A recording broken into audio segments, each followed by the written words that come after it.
One of the things you should think about as a small business is what is this campaign's time to first lead, TTFL. So let's talk about that and what that means, because when you're considering different marketing campaigns, one of the things you should be thinking about is how long of a window on average am I expecting it to take before I get my first qualified lead? Because really it's qualified lead. I mean, if you get a lead that sucks, you're not going to count that. So we're talking about like, this is the person I was targeting. This is the kind of person I want coming into my business from an ad or marketing campaign. So I'm going to go through each of the different most common campaign types and what I think you should consider as an average time to first qualified lead. Let's start with SEO. Okay, so SEO, as we all know or should know, is changing to the point where it's basically considered to be going away largely in the next 12 to 18 months and being replaced by AI search completely, including with Google. So with SEO, traditionally, depending on whether you're local, two things control it: how competitive it is, and then what the scope is. Like if you're a national company competing nationally, but it all comes down to competition, right? If you're competing in New York City, if you're competing in a small town, that's competition. If you're competing in that regional local area versus the nation, there's more money on the table, bigger players. It's going to give you a sliding scale of like, it can take results and first lead from SEO can take with a local campaign. I'd say 6 months would be the bare minimum on a pure organic SEO campaign. You're not running ads or anything, all the way up to 2 years on a competitive national campaign.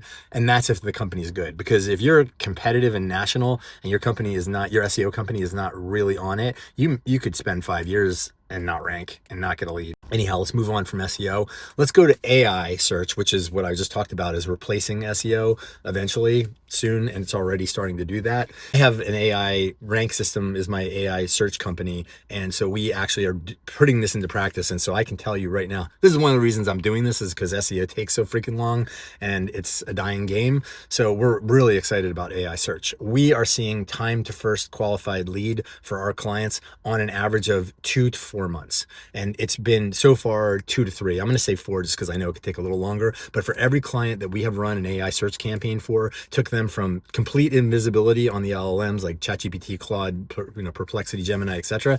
We have gotten them a first qualified lead within 2 to 3 months with every single one of them. In putting into practice in the last year for our own agency, that's what's happened. And that's why it's exciting, because you can actually get a lead from an organic campaign in less than a couple of months. Anyhow, let's move on from that. Google Ads. Okay, so Google Ads cost a lot of money because you got to pay for the marketing, the person who's managing it, and then you got to pay for the ads, right? So that's why a lot of people don't do Google Ads. Google Ads are tied to Google search. So I would caution that AI search is already affecting PPC heavily, but with that caveat, and that it's going to continue to do so. But with that caveat in mind, let's move on to just like, how fast do you get a lead? We see Google leads come in within a few days when we're running a campaign in almost every case. I just started running a campaign for a dentist. He had his first lead in a couple days. Facebook campaign, I'd say a little longer than that. It totally depends though. I mean, we've gotten Facebook leads on the first day many, many, many times. I should say Meta, because it's like Instagram as well. That's happened quite a bit. So, but I would say probably on average, it would be 2 to 5 days for a Meta campaign. But again, lots of times, and it just depends on what it is. Competitiveness, also the quality of the ads, the creative, the messaging, the offer, everything matters, as it does with the other types of campaigns. But Meta's a little bit more complicated than Google in the sense of you have to have more moving parts and pieces in place to make the campaign work, including audience targeting, which is why I have a data company, because that audience data helps those types of campaigns. But I digress. Other ones are very variable, like for example, direct mail campaigns. Oh, by the way, yeah, people still do send postal mail, guys, and it's not a bad idea. In fact, going back to the intent data, when we have lists of people that have been searching for what you do, sending a postcard to them with an offer is a really good idea, because most people, when they do those, like Valpak campaigns or whatever it is in your area, they just like spam anybody. And it works a lot better if you actually target people that are interested in what you're doing. That is a campaign that can completely vary from, it depends on your quantity. Like, did you send out 1,000 postcards? Did you send out 100? Did you send out 10,000? So I really won't even comment on that one, because again, now you're talking about copy, offer, competitiveness, quantity. All these things matter. How hot is your product in the current marketplace? Is it something that's seasonal? But I'd say that's a solid choice for people. And it's a very underrated choice, because in this digital age, People forget about getting into people's mailboxes.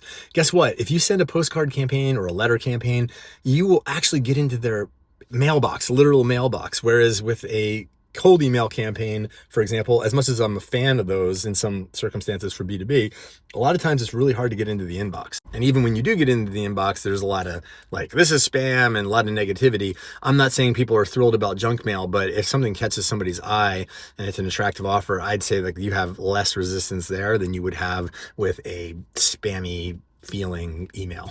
TikTok campaigns are really the same as Meta, so I'm not going to say anything different or special about that. Programmatic advertising, I haven't talked a lot about that on here. We're doing programmatic advertising campaigns.